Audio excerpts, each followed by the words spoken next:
Mesdames, Messieurs, bonsoir et bienvenue aux 20h de la télévision du Burkina. Tout de suite, les titres de l'actualité. Quelle diplomatie post-insurrectionnelle pour un meilleur rayonnement du Burkina Faso à l'international? La question est au centre de la première conférence du personnel du cadre diplomatique du Burkina Faso, tenue ce jour à Ouagadougou, une rencontre marquée par des communications portant entre autres sur l'efficacité collective ou encore l'esprit d'équipe et de corps. Elles sont 11 jeunes filles à avoir subi le poids d'une pratique tant décrite, l'excision. Un appel anonyme a permis au Conseil provincial de lutte contre la pratique d'Alena Mentenga d'être saisi par la gendarmerie.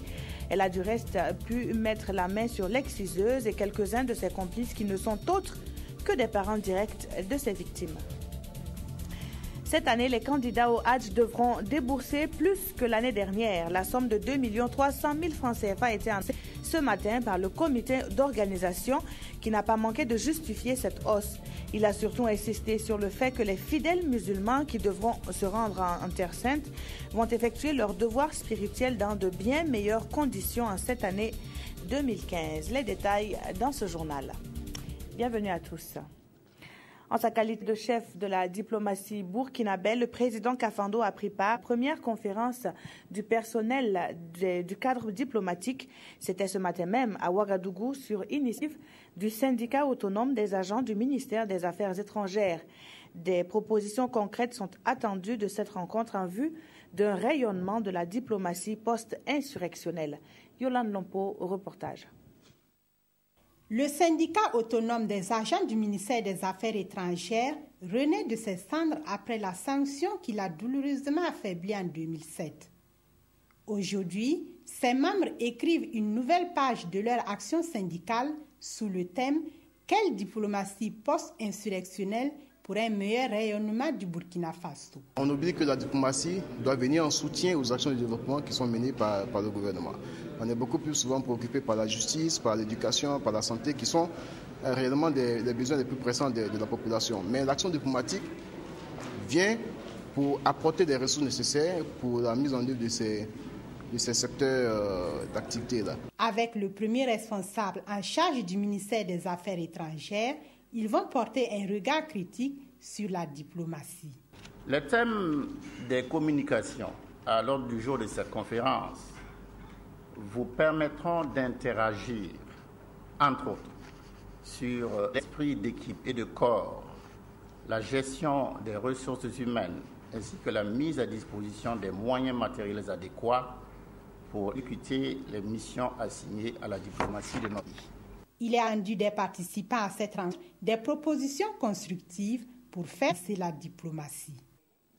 Et puis ce communiqué du gouvernement, dans la journée du 2 juillet 2015, aux environs de 9h, une patrouille du bataillon Badenia 3 du Burkina Faso, déployée au sein de la mission multidimensionnelle intégrée des Nations Unies pour la stabilisation au Mali MINUSMA, a été victime d'une attaque terroriste sur l'axe Goudam-Tombouctou.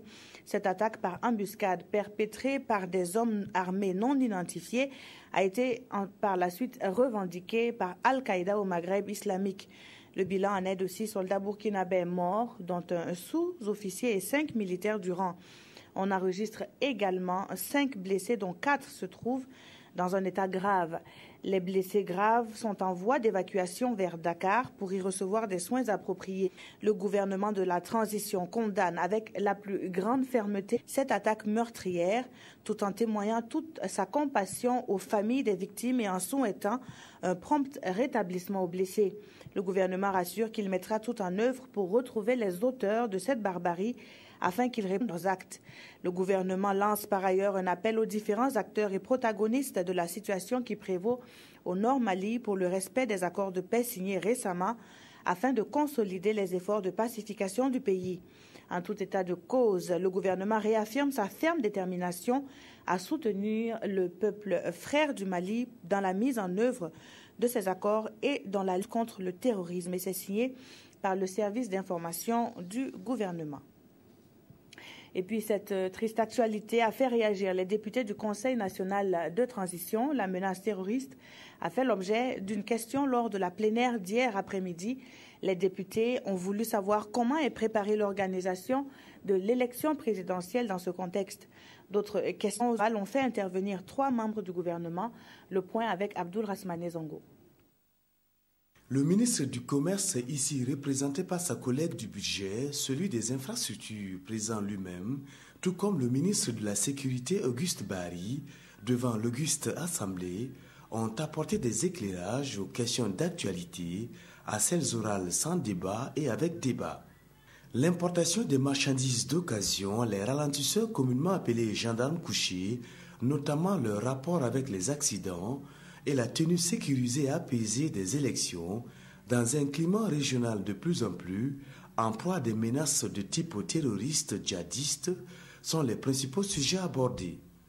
Sur cette dernière question d'ordre sécuritaire et à la fois électorale, le ministre interpellé s'explique. En termes de mesures préventives, cela nous amène donc à concevoir dès maintenant et à mettre en œuvre plus tard donc l'organisation même de la sécurisation des bureaux de vote sur toute l'étendue du territoire. Mais au-delà de cela, il y a également l'élaboration et la conception d'un dispositif pour faire en sorte que globalement donc la défense du territoire puisse être assurée pendant cette période et que les Burkinabés puissent se déplacer librement. Il est bon que nous comprenions qu'au regard des menaces qui pèsent sur notre pays et sur d'autres pays de la sous-région, que nous comprenions que nous avons notre rôle également à jouer. Et ce rôle-là, c'est d'être vigilant. C'est de pouvoir donc alerter les forces de sécurité quand il le faut, lorsqu'il y a des événements suspects ou des individus suspects qui se présentent ici et là. L'honorable Philippe Bonkungu, auteur de la question orale avec débat, a été satisfait des éléments de réponse du ministre Bari lors de cette séance plénière à laquelle 70 votants ont pris part le 2 juillet au Conseil national de transition. Pour des élections réussies, les administrateurs civils ne sont pas en marge. Ils mènent la réflexion sur leur partition à jouer à la faveur de la réunion du Conseil de l'Union nationale des administrateurs civils. L'UNABF n'a pas manqué d'interpeller au passage le gouvernement sur leurs conditions de vie et de travail. Amandine Lalsaga.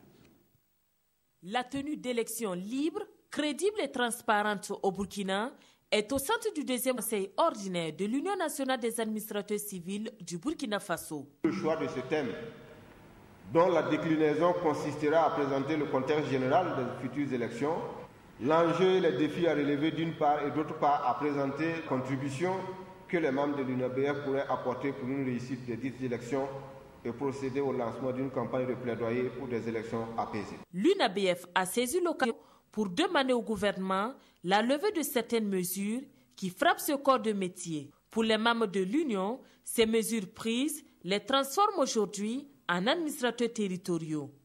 Et le ministre de la Communication, représentant ici le Premier ministre, rassure. À cette requête, qui a déjà fait l'objet d'échanges entre les services techniques et le bureau de l'UNABF, le gouvernement promet de donner une suite favorable dans le temps imparti à la transition. Frédéric Nichiema a cependant invité l'UNABF, au sortir de ses travaux, à proposer des mécanismes qui puissent contribuer à prévenir le Burkina Faso des risques liés à l'organisation d'élections. À l'instar d'autres organisations de la société civile, la coalition des OSC anti-exclusion a elle aussi donné sa lecture de la situation nationale. Les remous au sein du corps RSP ont justifié la conférence de presse de Pascal Zaïda et de ses camarades tenue dans la matinée de ce samedi. Draman Dadiansi, le compte-rendu. On va parler. Le peuple va apprécier. Face à la presse, Pascal Zaïda et ses camarades de la coalition des OSC anti-exclusion accusent le ministre d'être à l'origine des récents mouvements au sein du RSP, le régiment de sécurité présidentielle. Zaïda a déjà un problème avec le RSP. Le RSP est divisé. Même si vous ne voulez pas l'entendre, le RSP est divisé. Il faut garantir l'union dans ce corps-là. Ces membres de la coalition anti-exclusion disent également déplorer certaines déclarations qui, à leurs yeux, entachent la bonne conduite de la transition. La transition de façon optimale, comme le Burkinabé l'avait souhaité, devait être impartial. Mais nous avons compris que des membres du gouvernement ont pris position et c'est ceux qui nous ont envoyés dans cette crise. Donc il faut recadrer le débat. Ce qui va, de l'avis de ces défenseurs de l'inclusion, permettre de conduire la transition à bon port, condition nécessaire pour des élections transparentes et démocratiques au Burkina. On en vient à cette pratique qui a la peau dure. L'excision, tant combattue, continue de faire des victimes. Les dernières en date, 11 jeunes filles dans la province du Namentenga. Alertée par un appel anonyme, la gendarmerie s'est rendue dans le village de Niéga, à une vingtaine de kilomètres de la ville. Elle a pu mettre la main sur l'exciseuse, une septuagénaire et des complices. Les victimes, elles, sont médicalement assistées au CR Boulsa. Lazare Pouya nous fait le point. Voici les 11 filles excisées ce jeudi 2 juillet dernier à Niéga, village situé à 22 km de Boulsa sur l'axe Puitenga-Boulsa. Âgées de 2 à 10 ans, dont 9 élèves, elles sont depuis ce 2 juillet admises au centre médical avec antenne chirurgicale de Boulsa où elles reçoivent des soins.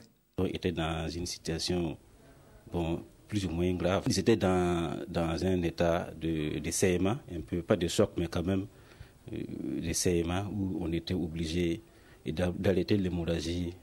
Tout est parti de ce présumé complice, âgé d'au moins 90 ans, du nom Kwayega Sawadogo, natif de Niéga. Il aurait demandé à Tousma Kabore, âgé de 80 ans environ, de venir exciser sa fille. Quand je suis arrivée, j'ai vu de nombreux enfants, je les ai excisés. Puis je suis repartie. À peine arrivée chez moi, la gendarmerie est venue me chercher et je voudrais demander pardon. Puis, suite à un acte anonyme, les forces de gendarmerie se sont rendues sur les lieux et ont pu mettre la main sur l'exciseuse et ses 3 complices. Et malheureusement, quand la brigade est arrivée, c'était déjà fait. On a pu conduire les 11 filles qui sont présentement au CMA de Boulsa pour la prise en charge médicale. Les auteurs sont gardés au niveau de la brigade. La prise en charge de ces filles se déroule bien selon les agents de santé. Seulement voilà, il faut renforcer la collaboration entre population et forces de l'ordre pour dénoncer tout cas d'excision. Saison d'hivernage, moment propice de recrudescence des cas d'excision, la vigilance doit être de mise. Le changement de comportement est aussi plaidé dans le Sahel pour stopper un phénomène, celui des mariages précoces et des grossesses non désirées chez les jeunes. Le ministre de l'Enseignement secondaire et supérieur monte au créneau avec une vaste campagne de communication. Cette campagne a été lancée dans la ville de Dori et est soutenue par l'UNICEF. Reportage à Dori de Joseph Bambara. On le sait, les mariages et grossesses précoces constituent une entrave à la poursuite du cursus scolaire. Ce fléau qui touche les différentes régions du pays est plus criard dans celle du Sahel, où la durée moyenne du cursus scolaire d'un enfant est de moins de 3 ans. D'où le lancement par le ministère des Enseignements secondaires et supérieurs en cette matinée du 3 juillet d'une campagne de communication pour le changement social. Nous espérons que tout le public qui a assisté, toutes les parties prenantes et aussi la presse vont s'impliquer pour que ce phénomène-là connaisse un grand recul. Nous voulons aussi que les instituteurs, les enseignants du secondaire puissent vraiment s'impliquer. Pour sa part, le gouverneur de la région du Sahel, conscient du challenge et soucieux de le relever, s'est réjoui d'une telle initiative avant de souhaiter que la sensibilisation aille dans les villages les plus reculés de notre région pour que le message puisse rentrer. Le phénomène n'est pas citadin seulement et même dans les campagnes sont concernées par le problème. Et peut-être même beaucoup plus que la ville. La cérémonie de lancement de cette campagne de communication pour le changement social, notamment à ce qui concerne les mariages et grossesses précoces, permettra sans doute de faire baisser le taux de ce fléau et du même coup de relever le taux de scolarisation dans cette région. Je vous le disais en titre, il faut débourser plus que les années antérieures pour effectuer le Hajj 2015. Les raisons, le comité d'organisation les situe dans l'augmentation du prix du billet d'avion et de la subvention de l'État qui ne sera pas au rendez-vous. Qu'à cela ne tienne, les organisateurs ont aussi confié aux hommes et femmes de médias que les conditions de cette année sont bien meilleures pour que les fidèles musulmans accomplissent leur devoir spirituel en toute sérénité. Ismaël Didrouma, Sirima. Pour effectuer le Hajj 2015, chaque futur pèlerin devra débourser la somme de 2 330 000 francs CFA. Une somme qui a augmenté de près de 20% par rapport à l'année 2014.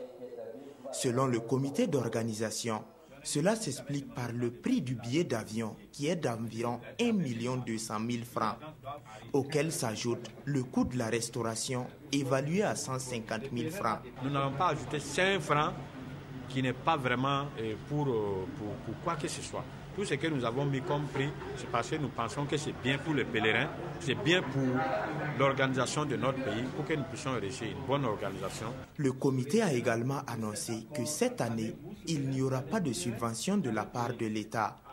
Cependant, il rassure. Je peux dire que les pèlerins burkinabés peuvent être rassurés qu'ils ont un transporteur officiel qui est donc Nas Air, qui va donc assurer donc leur transport des terres burkinabés vers donc les lieux saints de l'islam. 2015 sera la 3e année consécutive que le comité national chargé de l'organisation du Hajj s'attache les services de cette compagnie de voyage. Et avec elle, le comité pense pouvoir amener dans les temps les 5500 pèlerins burkinabés à la Mecque. Un nom omniprésent dans les capitales de plusieurs pays du monde. Au Burkina Faso, c'est une avenue de la ville de Bobo-Dioulasso qui le porte. Seulement, la coordination des jeunes riverains de l'avenue Nelson Mandela, soutenue par le mouvement Jeunesse Unie pour le Progrès, sont mécontents des travaux d'aménagement de cette rue. Des travaux qui piétinent, selon eux, plus d'un an après avoir été lancés. Ahadi Sandamba s'est intéressé à la question et voici son compte-rendu. Avenue Nelson Mandela dans la ville de Sia. Si tout avait été mis en œuvre, cette voie ne devrait plus être dans cet état. Et de tels cas devraient appartenir au passé. Mais, hélas. En effet, c'est le 3 février 2014 que le top de départ des travaux de bitumage de l'avenue Nelson Mandela a été donné. Mais après le lancement, machines et autres matériels déployés sur le terrain ont disparu, les uns après les autres. Des sources bien informées auprès de la municipalité, il est ressorti que le groupe d'entreprises chargé d'exécuter les travaux Futuring et Elite Group a été jugé défaillant. Mais, afin de reprendre les travaux au plus vite, le processus a été déclenché pour réattribuer le marché à la Compagnie Générale d'Entreprises CGE. C'était en fin juin 2014 et les travaux de bitumage devraient débuter en octobre de la même année pour un délai d'exécution de 6 mois.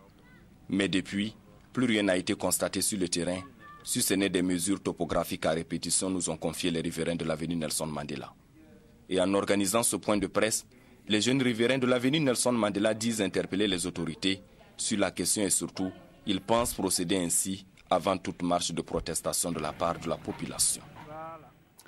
Jadis non loti, le quartier de Yamtenga est aujourd'hui un secteur, le numéro 46 de la ville de Ouagadougou, du fait d'un lotissement effectif depuis 2005. Cependant, depuis cette date, les autochtones n'ont toujours pas libéré les lieux et le réseau Novox Burkina de dénoncer la manière dont le lotissement a été fait. Il n'aurait pas bénéficié à ces autochtones qui se retrouvent sans abri. Le réseau national des sans-voix porte celui des habitants de Yamtenga. C'était au cours d'un point de presse assisté par Draman Guéné. Novox Burkina est en colère. Le réseau national des sans-voix ne compte pas désarmer tant que ces victimes d'expropriation de terrain ne rentrent pas dans leurs droits. Novox soutient qu'ils sont plus de 600 chefs de famille à se retrouver dans la rue après le lotissement de Yamtenga au secteur 46 de Ouagadougou. Ils ont un problème. Il y a eu des opérations de lotissement dans leur quartier. On ne les a pas attribuées. Ces gens n'ont pas où aller. Lorsqu'un homme vit comme un colochard, alors qu'il n'y a pas de colochard au Burkina Faso, il ne devrait pas en avoir parce que nous avons assez de terres pour les terrains à usage d'habitation. Novox Burkina s'intéresse aussi à la situation sociopolitique du Burkina. Il faut nécessairement passer à la 5e République parce que c'est une condition sine qua non pour le développement de notre nation. Pourquoi je dis ça? Parce que le pouvoir, la constitution de la 4e République était taillée pour habiller le président du Faso. Le réseau Novox demande des audits approfondis sur les différents foyers de lotissement, notamment Boulmigou, Bogodogo, Tanguenda-Souri et Pabré. Et de 10 pour les journées de l'entrepreneuriat burkinabé, une 10e édition résolument convaincue de l'auto-emploi comme alternative au chômage des jeunes. Pour être à son tour convaincante, l'édition s'est articulée autour d'activités diverses dans le seul but de promouvoir l'entrepreneuriat et le développement d'entreprises compétitives. Aimé Solange Guigma. Avec un marché de l'emploi qui offre chaque année environ 20 000 emplois pour 150 000 demandeurs, cette 10e édition des Journées de l'entrepreneuriat burkinabé ouvre les portes de l'auto-emploi aux jeunes, une solution durable au chômage. Un minimum de 10 milliards 500 a été injecté à travers des guichets, donc les guichets d'entrepreneuriat des femmes et les guichets aussi concernant donc le secteur dit informel. Cela étant, l'État est en train, tout n'est pas financé, l'État est en train de créer aussi un cadre institutionnel favorable à l'accompagnement des jeunes. Et je pense que ces présentes journées-là s'inscrivent dans ce cadre. Tour à tour, promoteurs d'entreprises, professionnels du financement et de l'appui technique et partenaires ont réitéré leur engagement à accompagner les jeunes souhaitant démarrer ou développer leurs entreprises. L'auto-emploi ou l'entrepreneuriat, ça ne tombe pas du ciel, je pense. Il faut certaines connaissances, il faut une certaine technicité. Il faut peut-être aussi lutter contre les préjugés que l'auto-emploi passe par les petits métiers, comme on dit. Il faut aussi beaucoup de motivation, il faut la confiance en soi, il faut un peu oser. Avec cette plateforme de l'offre et de la demande, il appartient aux jeunes de s'informer sur les opportunités de création d'entreprises viables, de nouer des relations d'affaires avec leurs pairs et les institutions d'appui, et ce à travers des conférences, des expositions et des rencontres B2B. Et c'est par une soirée que s'est achevée cette édition 2015 des Journées de l'entrepreneuriat, une soirée au cours de laquelle les meilleurs projets des jeunes ont reçu financement.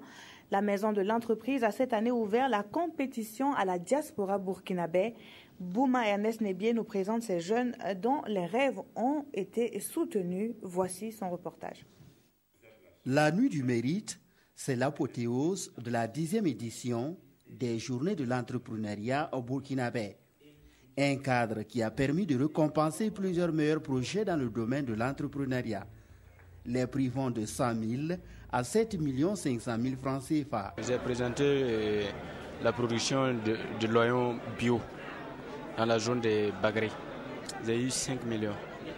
Je suis très content de recevoir ça parce que c'était vraiment un projet de ma vie. J'ai eu un prix Coris d'un montant de 6 millions de francs CFA qui vient appuyer mon projet de création d'une structure moderne d'élevage et de commercialisation de porcs de race. Organisée par la Maison de l'entreprise et ses partenaires, l'activité a pour objectif principal de donner à des porteurs de projets d'entreprise de réaliser leurs rêves à travers des subventions. D'année en année, on se rend compte qu'il y a eu une amélioration dans la présentation des projets qui sont présentés. Notre objectif, c'est de faire en sorte que les projets que nous recevons soient beaucoup plus innovants, c'est-à-dire sortir du cadre classique des projets que nous avons l'habitude de rencontrer. L'innovation majeure à cette édition est l'ouverture de la compétition à la diaspora burkinabé. Le jury salue l'engouement des candidats, surtout la participation effective des étudiants. Cependant, déplore le manque d'originalité et de créativité dans leurs projets. Les professionnels des médias ont eux aussi vu leurs efforts récompensés. La nuit du communicateur s'est tenue hier 3 juillet à Ouagadougou. La radiodiffusion-télévision du Burkina s'en est sortie avec une dizaine de prix, mais les autres confrères n'ont pas démérité. Frédéric Etienne Bassenga nous dresse ici le palmarès 2015 des Galians. Une soirée riche en couleurs, c'en était une, celle qui a prévalu au pavillon du Soleil Levant au Siaou.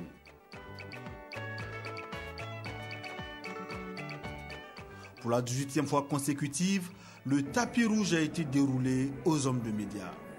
Cette année, 12 institutions ont répondu présents pour les prix spéciaux.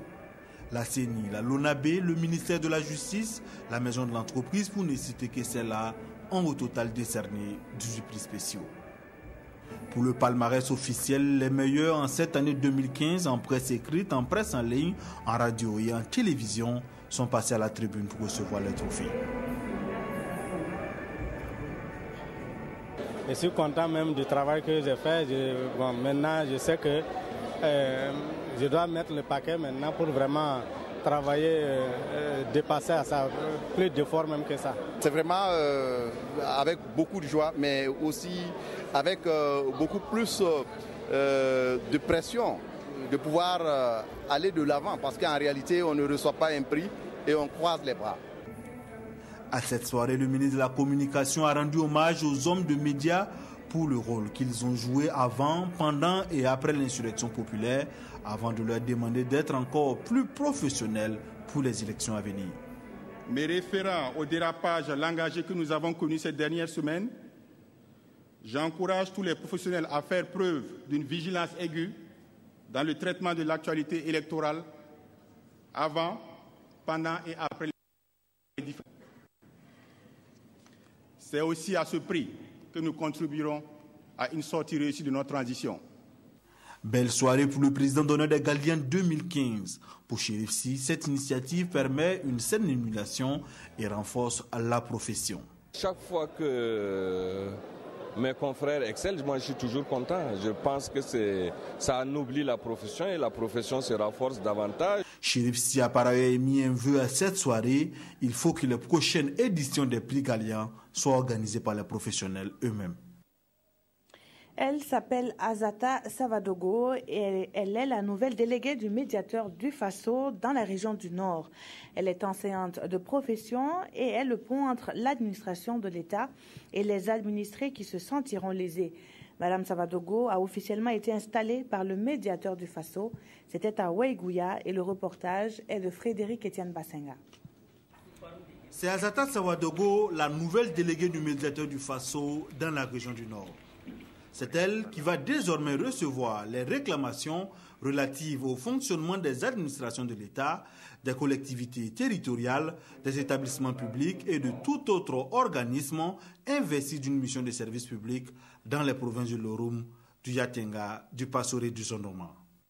Qu'elle prenne le relais auprès de monsieur le délégué sortant, monsieur Rimoya Oudraogo, pour toujours, en collaboration avec l'administration régionale, accompagner tout citoyen qui aurait besoin d'elle. Azata Savadogo sait que la tâche ne sera pas facile et pour atteindre les objectifs qui lui ont été assignés, elle s'est déjà tracé une ligne à suivre.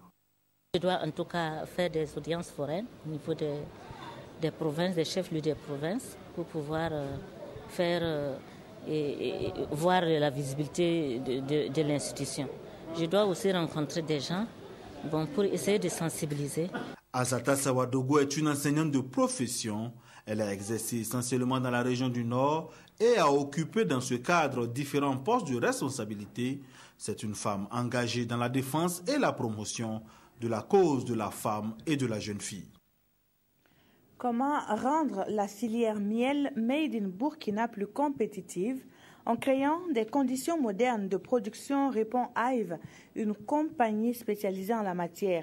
Les responsables de la société ont partagé leurs expériences avec les acteurs burkinabés, l'occasion de présenter un kit révolutionnaire de production de miel plus adapté et plus pratique. Driss Serré. Christopher Nzouki s'est rendu dans les localités de Koubri, Kombisiri et Boromo. Son constat est formel.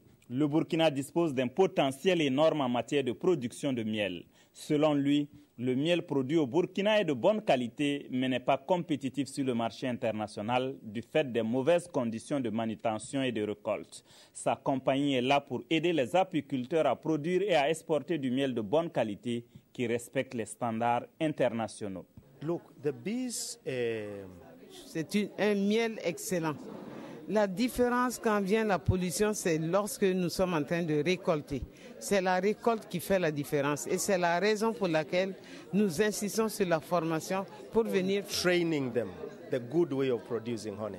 Sur la base de ce qui est fait en Afrique de l'Est et en Afrique centrale pour moderniser la production de miel, la compagnie Hive propose aux apiculteurs burkinabés un kit de 10 ruches plus des équipements accessoires à 2 85 000 francs CFA. Un prix jugé raisonnable si l'on sait que c'est une activité à fort potentiel d'emploi qui contribue beaucoup dans la lutte contre la pauvreté. Ici, nous ne touchons pas aux alvéoles. C'est ce qui nous permet d'avoir jusqu'à 6 récoltes par an. Cuts the comb out. Hive va lancer bientôt une commande de 1000 ruches. Des voix pour barrer la route à l'extrémisme religieux. Des artistes issus de 10 pays africains chantent pour interpeller et pour dénoncer. Ils sont réunis au sein du programme Art Watch et se font appeler les ambassadeurs de la liberté d'expression. Touobom Evelyne Dabiré nous en dit plus sur cette initiative.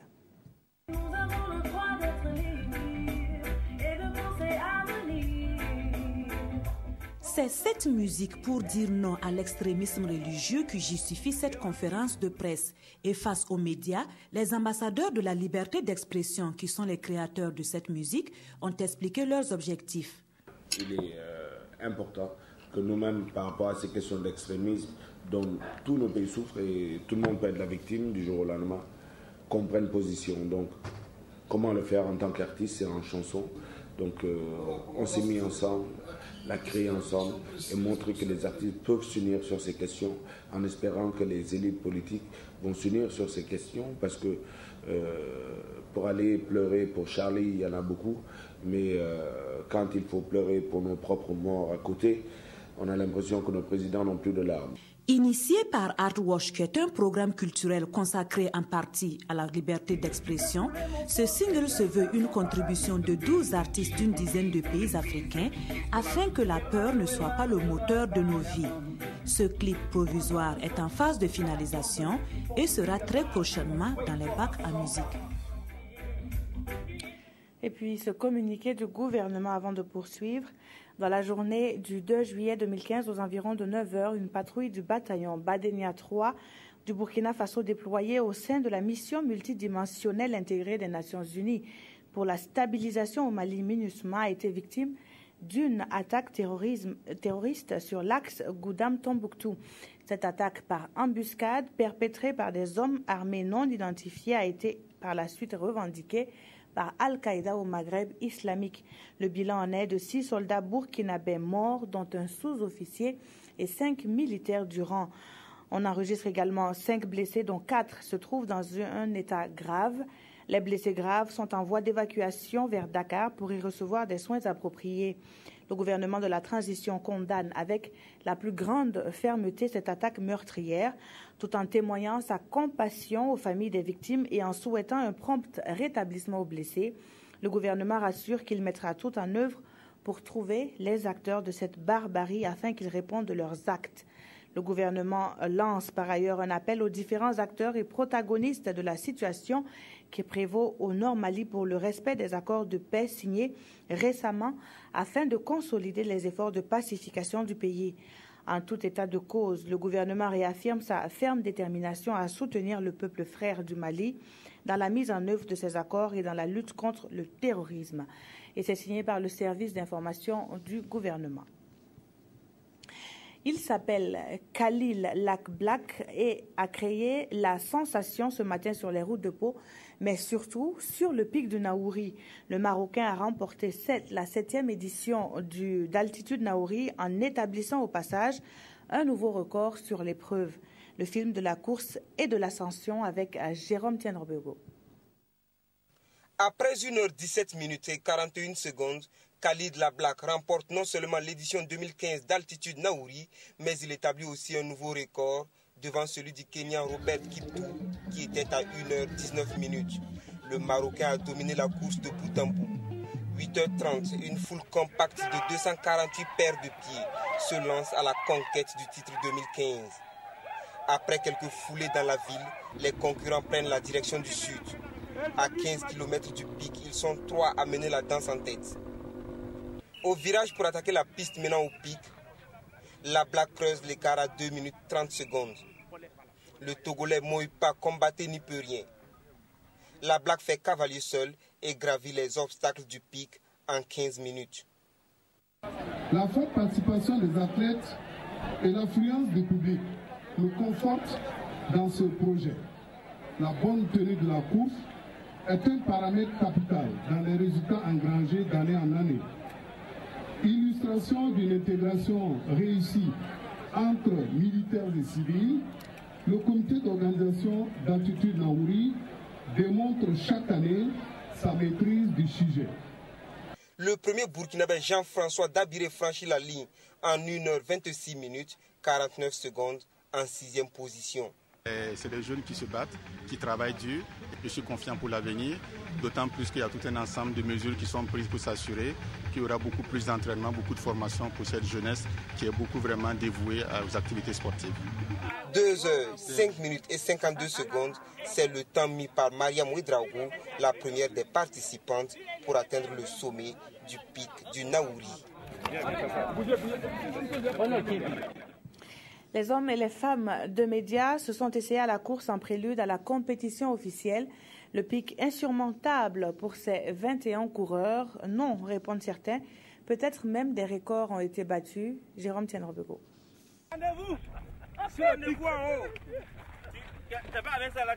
Ceux qui ont la charge de faire découvrir Altitude Naouri au monde ont eu le privilège d'aller à l'assaut du pic avant même les compétiteurs. Au nombre de 21, ils se sont lancés à 17h11 minutes à la poursuite de l'équipe du Centre national de transfusion sanguine, partie plus tôt. Mais le chemin qui mène au sommet du pic est long d'environ 400 mètres et surtout tortueux et parsemé d'obstacles.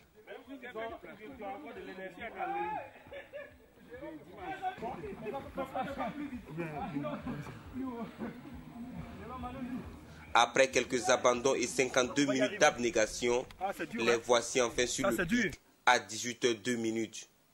Que de bonheur! On se félicite mutuellement et on prie même Allah à plus de 400 mètres du sol, une expérience unique en plein Ramadan. Puis le chemin inverse, moins périlleux, pour regagner le pied du pic. Tu es monté mais tu n'es pas arrivé au sommet. Qu'est-ce qui s'est passé? Vous dites que je ne suis pas arrivé au sommet, c'est étonnant, parce qu'en toute chose, chacun a son sommet, chacun a ses limites. Moi, je suis arrivé là où on a mis courage. Je me suis dit qu'après avoir vu 2-3 étapes, là où on me dit le courage, pour moi, c'était là-bas mon sommet. Je me suis arrêté. Des efforts physiques qui méritent une bonne récupération à une demi-journée avant Altitude Naouri à proprement parler. Merci d'avoir suivi ce journal qui s'achève. Très bonne suite de programme. Je vous retrouve tout à l'heure pour l'édition synthèse à 22h15.